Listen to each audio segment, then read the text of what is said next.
Minorities in the USA. First off, I would like to do a presentation of the text. Hereafter, I would like to discuss the central aspects of the text. And finally, I would like to do a relation to the class material. Down below, you can follow the progress of this presentation.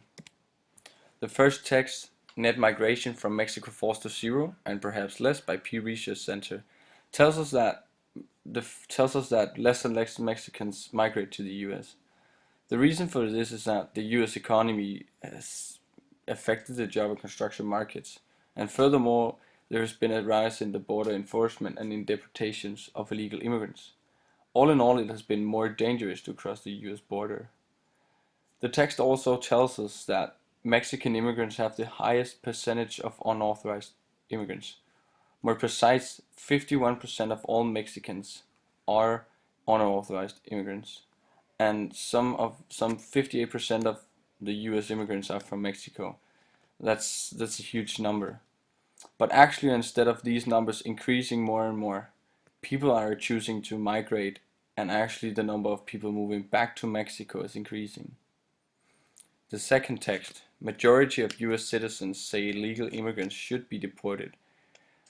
This text is about how the Americans view the illegal immigrants, because more than half of the US citizens believe that most or all of the country's 11 million illegal immigrants should be deported. And it seems that there is also a different opinion whether you're a Republican or a Democrat. The last text, do illegal immigrants actually hurt the US economy? This text is about whether the illegal immigrants hurt the US economy.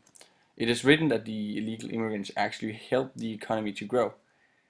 The illegal immigrants, they take the jobs that needs no qualities, which mean that the people with qualities can focus more on the part where there is a job that needs their qualities.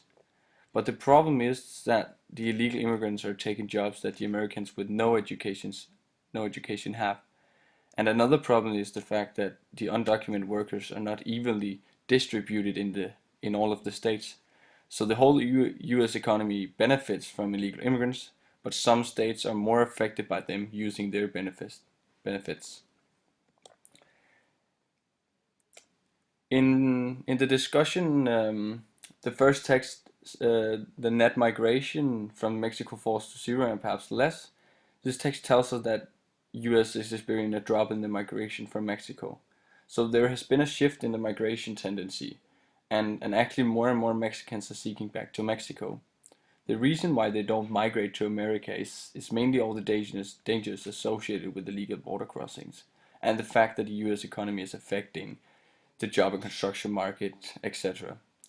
So there aren't as many jobs as there were before. And furthermore, the government has improved their border enforcement, and they're deporting more and more Mexicans than ever before. So this whole situation actually makes the Mexican wanting to move back to Mexico.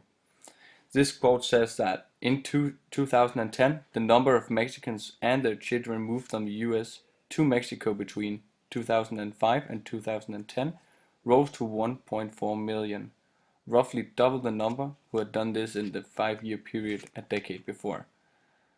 But despite these facts, the US population from all countries has continued to grow, and actually numbered 39.6 million people in 2011. So, but as for the economy goes, this increase in immigration is not an issue. The US economy benefits from the high number of immigrants with little or no qualities, because they take the jobs the Americans won't. And furthermore, they bring down the labor cost. And as said, they can take jobs like cleaning, etc. So that means that the people with qualities can concentrate on using them instead of cleaning up at example as an construction site. So therefore it's very beneficial for the economy. But for the individual American, it seems hard to see their benefits.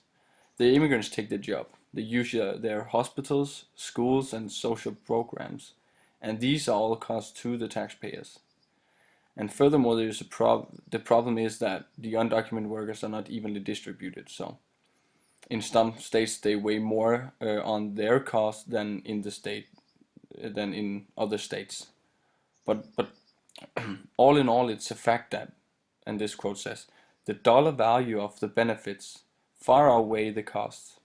So that means that all the advantages from the immigrants hvad hedder det, eller it outweighs the disadvantages. So, but another problem is that the increase in migration to the US helps with the demographic trend because of the falling fertility. The increase in immigrants helps financing the burden of elderly. The relation part. Here I would like to relate to the discussion in class regarding the fact that many politicians speak with two tongues. We see that the Americans don't want the immigrants, and many politicians say the same, and immigration is definitely on the American agenda. But even though the majority seems to disapprove of migration, they still put signs up where they seek Hispanics for employment, and furthermore they advertise directly to many Mexicans by using Spanglish, where they write a mix of English and Spanish. Another thing is to why they immigrate illegally. In relation to the text, we are Americans, just not legally. They describe how hard it is to become a legal American. You either have to do some specialized work or have some American family relation. And this might be a part of the reason why so many people immigrate illegally, because they see the necessity that they really have to move because of their situation, maybe economically, and the only way to get to improve their situation is to move to America illegally, because it's too difficult to become an American legally.